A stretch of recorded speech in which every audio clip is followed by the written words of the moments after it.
Assalamualaikum warahmatullahi wabarakatuh. Perkenalkan, nama saya Ardian Mesa Azari. Di sini saya akan mempresentasikan hasil penelitian saya yang berjudul Dampak Suku Bunga The Fed atau The Federal Reserve System dan Term of Trade terhadap nilai tukar rupiah di Indonesia pada periode 2017 sampai 2022. Pendahuluan. Fenomena globalisasi meningkatkan tingkat keterhubungan antar negara di berbagai wilayah di dunia. Kekuatan hubungan internasional terutama dibentuk karena keperluan bersama antar negara dalam memenuhi tuntutan masing-masing melalui kerjasama dengan negara lain. Cara pemenuhan persyaratan tiap-tiap negara bergantung pada keterlibatan mereka dalam upaya perdagangan internasional. Proses perdagangan internasional yang ditandai dengan pembangunan berkelanjutan, bukannya tanpa tantangan dan hambatan. Nilai tukar diakui secara luas sebagai faktor penentu penting dalam perdagangan internasional karena berfungsi sebagai matriks untuk membandingkan nilai produk dan jasa yang berasal dari berbagai negara. Pentingnya nilai tukar mata uang, baik di negara berkembang maupun maju, mungkin menginspirasi pemerintah untuk merancang berbagai strategi kebijakan demi mengontrol kurs mata uang satu negara antar negara agar tetap konsisten atau konstan. Dijelaskan dalam teori Purchasing Power Parity atau PPP bahwa setiap nilai tukar mata uang mempunyai kapabilitas beli yang sama dengan mata uang tersebut ketika digunakan. Artinya, barang yang setara di antara dua negara yang berbeda akan memiliki nilai yang sama ketika diukur di dalam mata uang masing-masing. Ketika terjadi valuasi nilai dan mata uang yang sama, harga suatu produk akan mengalami pergantian seiring dengan perubahan tingkat permintaan. Transformasi nilai tukar akan berdampak langsung pada kelanjutan nilai produk dan jasa suatu negara, serta menyebabkan kenaikan dan penurunan mata uang. Salah satu penyebab turunnya nilai pasar rupiah yaitu keluarnya modal asing dari Indonesia atau investor asing akibat kenaikan suku bunga The Fed yang merupakan badan pengurus kebijakan moneter Amerika Serikat yang diatur oleh sistem Federal Reserve atau Fed yang terdiri dari 12 distrik yang dikenal sebagai Federal Reserve Bank. Kebijakan moneter Federal Reserve ini mengendalikan tingkat dana federal AS ya atau Amerika Serikat yang mencakup tingkat suku bunga dana federal yang dihasilkan dari kegiatan jual beli dana federal Amerika Serikat di pasar modal. Dalam konteks ini, nilai tukar secara intrinsik dipengaruhi oleh dinamika penawaran dan permintaan mata uang. Apabila permintaan meningkat, sementara sisi penawaran mengalami penurunan atau stagnasi, nilai valuta asing akan mengalami kenaikan. Oleh karena itu, pendalaman nilai valuta menjadi krusial untuk memastikan kelancaran perdagangan eh, internasional dan menjaga stabilitas nilai tukar sebagai langkah strategis dalam mencapai stabilitas perekonomian. Sesuai latar belakang yang sudah dibahas sebelumnya, maka dapat dijelaskan bahwa penelitian ini bertujuan untuk mengetahui pengaruh suku bunga The Fed terhadap nilai tukar rupiah dan mengetahui pengaruh term of trade terhadap nilai tukar rupiah. Tinjauan literatur yang pertama nilai tukar mata uang. Menurut Adisti 2022, harga mata uang lokal terhadap valuta asing disebut sebagai nilai tukar. Dengan kata lain, nilai tukar mengindikasikan nilai dari suatu mata uang seperti rupiah yang dikonversikan ke mata uang asing negara atau negara lain. Nilai tukar dibedakan menjadi dua, yaitu yang pertama harga relatif, yang kedua kurs nilai. Yang pertama harga relatif antara mata uang negara lain, mata uang suatu negara dikenal sebagai kurs nominal atau nominal exchange rate. Yang kedua real exchange rate merujuk pada kurs nominal yang diserasikan oleh indeks harga atau perbandingan harga internasional dengan harga-harga lokal. Perhitungan kurs tengah dapat dilakukan dengan menggunakan rumus yang tercantum dalam Surat Edaran Bank Indonesia nomor 6 garis miring 41 garis miring DPM yang diterbitkan pada tahun 2024 tepatnya 5 Oktober. Berikut ada rumusnya. yaitu kurs tengah sama dengan kurs jual ditambah kurs beli dibagi 2. Lalu tinjauan literatur yang kedua, teori perdagangan. Bidang teori perdagangan internasional mengkaji prinsip-prinsip dasar yang mendasari perdagangan internasional dan keuntungan yang dihasilkan dari keterlibatan dalam kegiatan tersebut. Bidang kebijakan perdagangan internasional mencakup pemeriksaan penyebab dan akibat dari hambatan perdagangan serta pertimbangan yang berkaitan dengan tindakan proteksionis yang muncul. Bidang teori Bidang teori dan kebijakan perdagangan internasional berkaitan dengan dimensi mikroekonomi perekonomian internasional karena bidang ini berfokus pada perlakuan terhadap masing-masing negara sebagai entitas yang berbeda dan mengkaji harga relatif komoditas tertentu.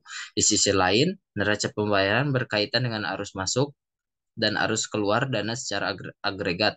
Sedangkan kebijakan penyesuaian memberikan pengaruh terhadap besarnya pendapatan dalam negeri dan tingkat harga secara keseluruhan, sehingga menjelaskan aspek makroekonomi dalam bidang perekonomian internasional. Yang selanjutnya, suku bunga. Menurut Budiono 1992 yang dikutip dari Supriyanto 2017, konsep suku bunga mempertahankan biaya-biaya yang disepakati terkait dengan peminjaman atau peminjaman uang dalam jangka waktu tertentu. Tingkat biaya terkadang disebut sebagai presentasi per unit tahun, biasanya digunakan untuk menunjukkan harga. Presentasi ini bisa dibedakan tergantung peraturan yang berlaku, misalnya dihitung bulanan atau tahunan. Oleh karena itu, tingkat bunga dapat dikonstruksikan sebagai imbalan yang diperlukan untuk pemanfaatan modal selama jangka waktu tertentu. Sedangkan menurut Miskin 2017, tingkat bunga mengacu pada biaya yang terkait dengan peminjaman atau biaya yang diperlukan untuk menggunakan uang. Biasanya dilambangkan sebagai persentase pinjaman per 100 USD per 100 USD per tahun. Tekad berinvestasi atau menabung sangat dipengaruhi oleh tingkat suku bunga. Lalu yang selanjutnya hipotesis. Menurut Sugiono 2017, hipotesis berfungsi sebagai reaksi awal terhadap suatu topik penelitian, di mana masalah penelitian dirumuskan dalam bentuk pertanyaan. Berdasarkan analisis tersebut, tantangan dan teori yang dibahas, hipotesis penelitian dirumuskan sebagai berikut. H1, diduga suku bunga The Fed mempunyai dampak terhadap nilai tukar rupiah. H2, diduga term of trade mempunyai dampak terhadap nilai tukar rupiah. Bisa dilihat di sini ada model penelitian dari saya. Selanjutnya, metode penelitian. Kuantitatif digunakan sebagai pendekatan pada penelitian ini. Menurut Hardani, penelitian kuantitatif mengacu pada pendekatan metodis dan ilmiah untuk menyelidiki fenomena dan keterkaitannya. Penelitian kuantitatif sebagian besar dilakukan untuk menilai validitas suatu teori atau hipotesis dengan tujuan untuk memperkuat atau menyangkal teori dan hipotesis yang sudah ada sebelumnya. Penelitian ini memanfaatkan data sekunder berupa informasi time series tentang tahun 2017 sampai 2022 yang meliputi data suku bunga The Fed, term of trade, dan nilai tukar rupiah terhadap USD yang bersumber dari Bank Indonesia, BPS atau Badan Pusat Statistik, dan situs resmi Bank Sentral Amerika. Menurut Ari Kunto, sampel yaitu suatu bagian dari populasi yang lebih besar yang dianggap dapat menyubstitusi populasi tersebut dalam kaitannya dengan penelitian tertentu yang dilakukan. Sampel yang digunakan dalam studi ini berupa data suku bunga The Fed, tingkat ekspor dan impor atau term of trade, dan kurs rupiah dengan batasan selama periode tahun 2017 sampai 2022. Metode yang diterapkan ialah pendekatan kuantitatif dan model studi ini dijelaskan melalui rumusan persamaan berikut.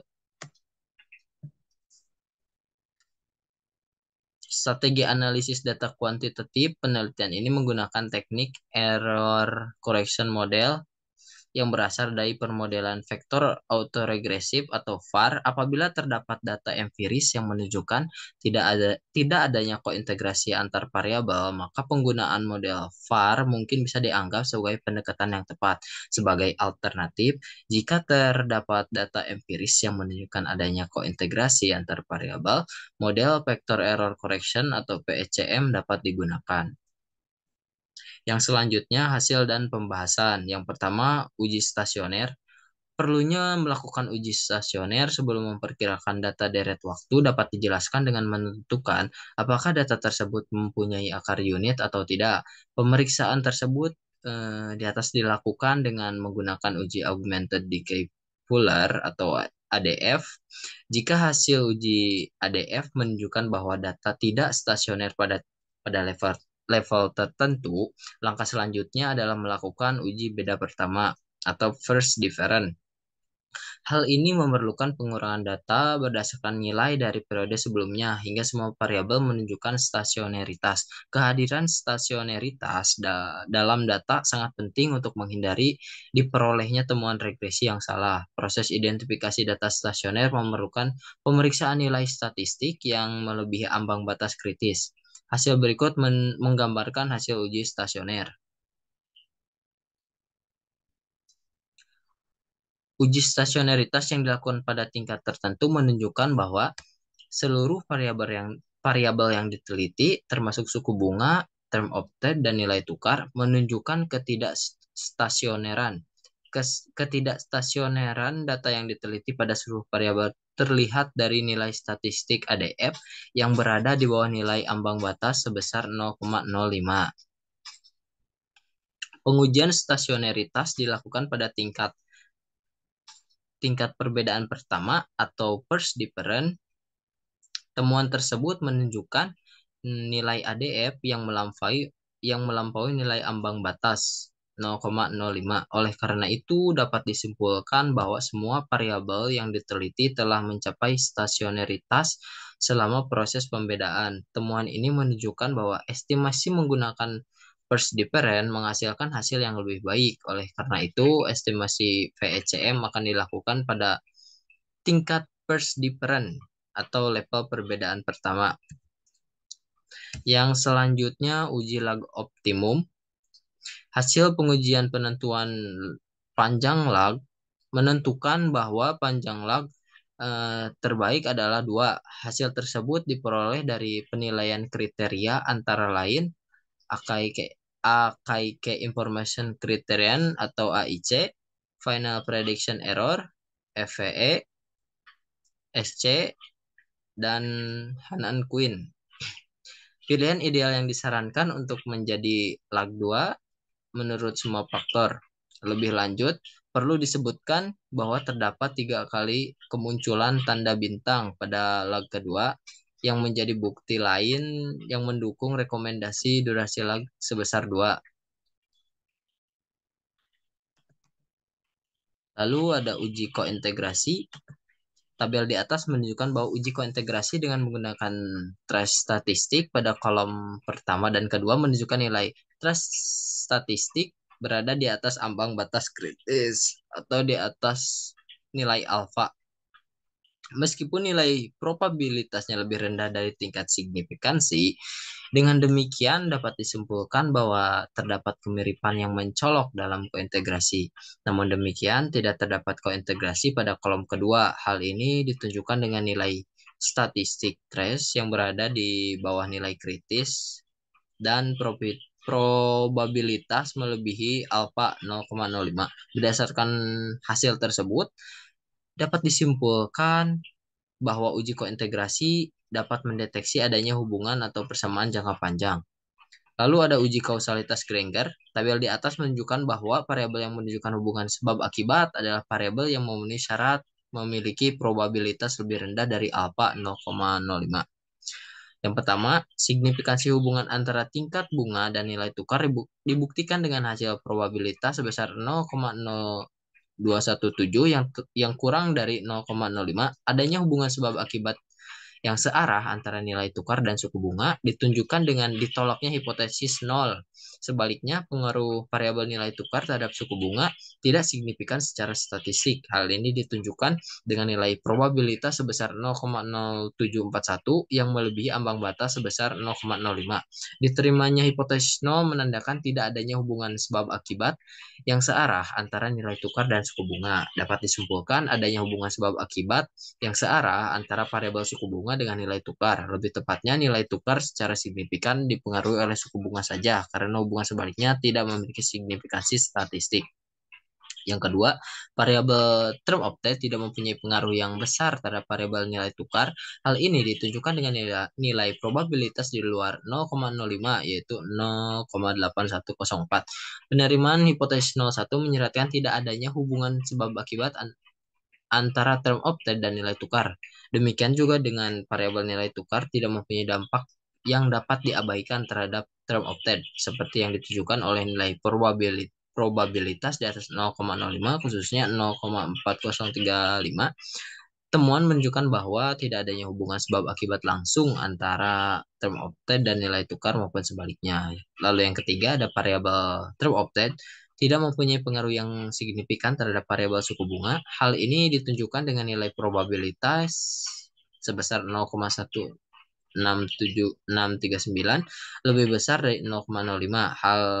Oleh karena itu hipotesis nol diterima yang menyatakan bahwa tidak adanya hubungan sebab akibat antara ekspor dan nilai tukar. Oleh karena itu, variabel suku bunga tidak mempunyai pengaruh signifikan terhadap term of trade. Hal ini didukung dengan nilai probabilitas yang lebih besar dari 0,05, yaitu 0,4035. Akibatnya, hipotesis nol diterima yang menunjukkan bahwa tidak adanya hubungan sebab akibat antara ekspor dan antara term of trade dan nilai tukar. Ditentukan bahwa tidak ada hubungan sebab akibat antara variabel suku bunga dan term of trade ataupun sebaliknya. Lalu yang selanjutnya estimasi PECM. Setelah dilakukan uji kointegrasi terhadap ketiga variabel yang telah mengidentifikasi kointegrasi pada pengujian sebelumnya, maka dilakukan pengujian model estimasi PECM. Model PECM ini merupakan instrumen analisis yang digunakan untuk melihat kontribusi perubahan variabel independen terhadap variabel dependen, baik jangka pendek maupun jangka panjang.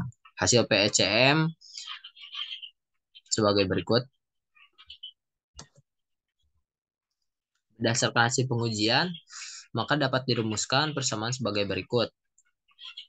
NT atau nilai tukar sama dengan min 2,27759 suku bunga T ditambah 3,68208 TOT.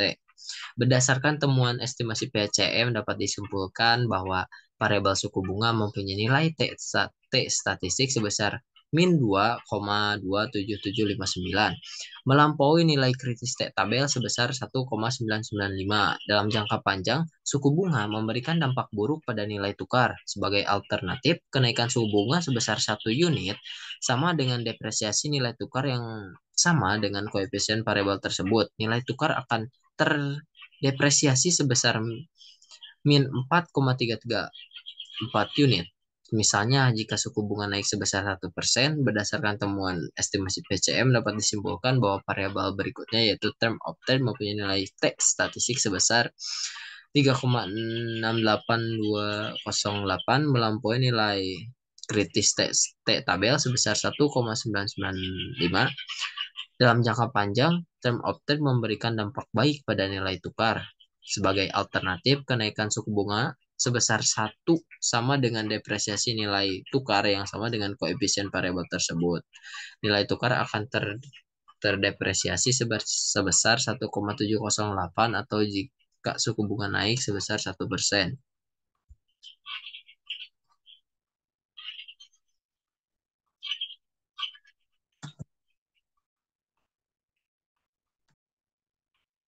Untuk yang selanjutnya, ada uji estimasi PCM untuk jangka pendek.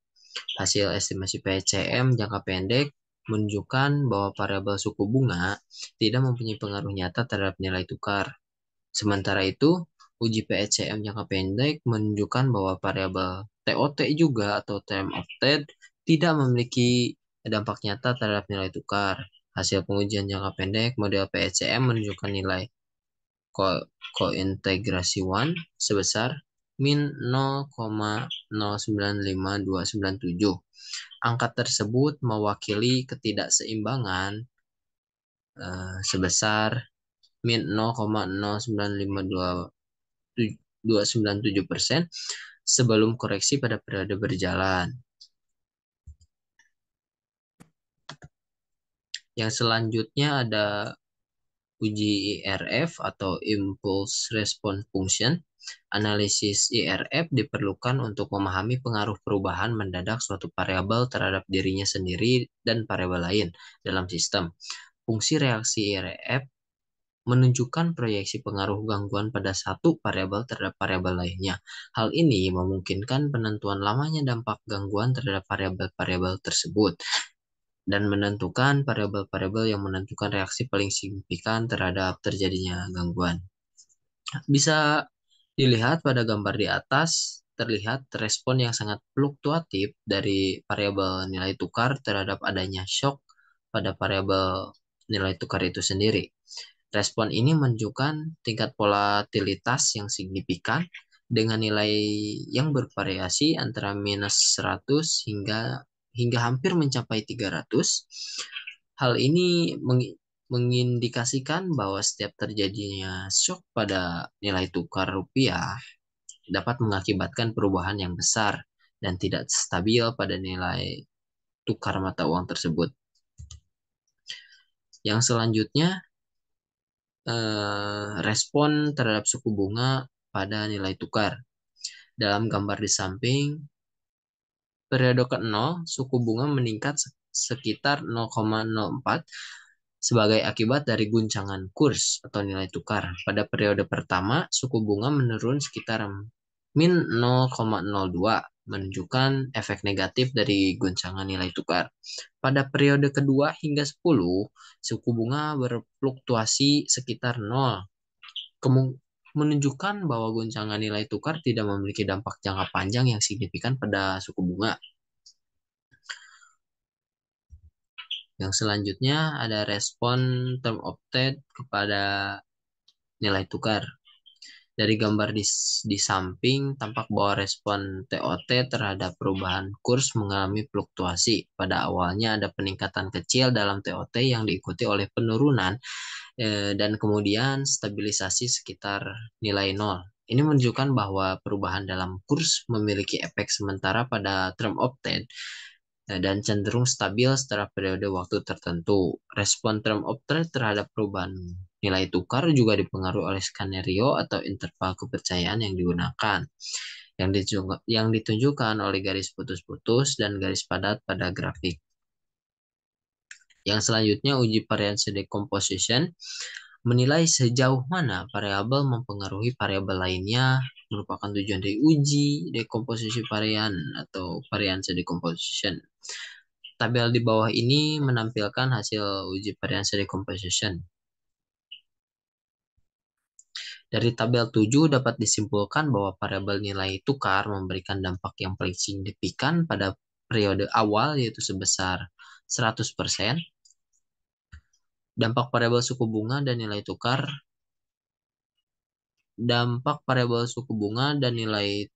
terlihat jelas pada periode kedua hingga ke-10. Variabel suku bunga mempunyai pengaruh paling besar terhadap nilai tukar pada periode ke-7, yaitu sebesar 12,56% varian. Sebaliknya, kontribusi terkecil tercatat pada periode awal, yaitu sebesar 0%. Variabel term of trade menunjukkan pengaruh paling besar sebesar 22,97% varian. Sebaliknya, kontribusi paling kecil yaitu sebesar 0,0%. Kesimpulan, yang pertama, hasil uji PECM untuk variabel suku bunga dalam jangka panjang menunjukkan koefisien sebesar min 4,334 dengan nilai T hitung min 2,27759. Temuan ini mengindikasikan bahwa nilai T hitung variabel suku bunga melebihi nilai T tabel pada tingkat signifikansi alfa 5%.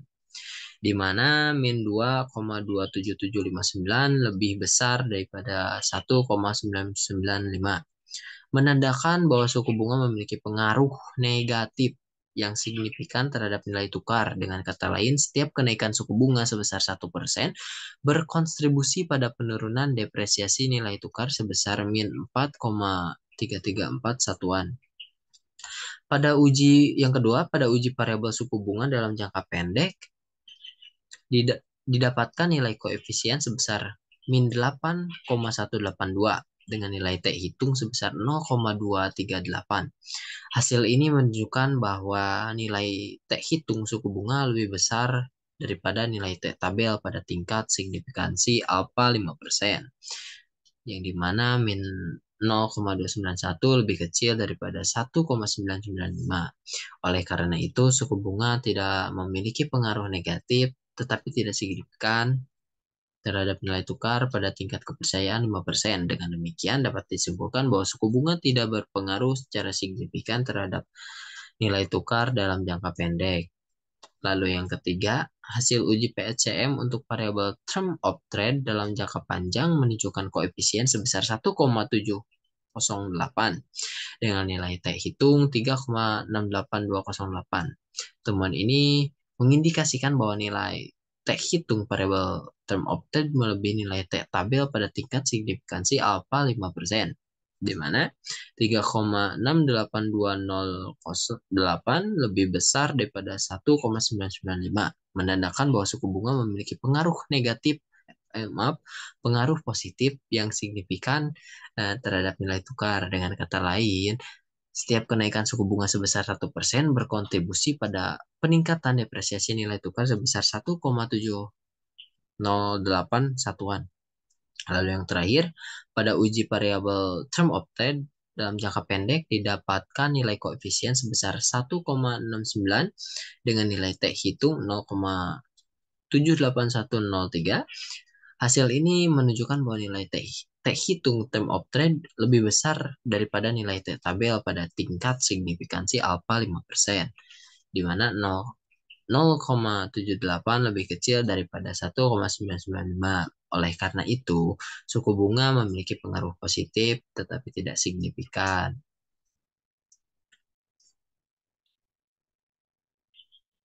Tidak signifikan pada nilai tukar pada tingkat kepercayaan 5%. Terima kasih. Mungkin hanya itu saja yang bisa saya sampaikan. Mohon maaf bila ada salah-salah kata dalam penyampaian informasi saya. Terima kasih. Wassalamualaikum warahmatullahi wabarakatuh.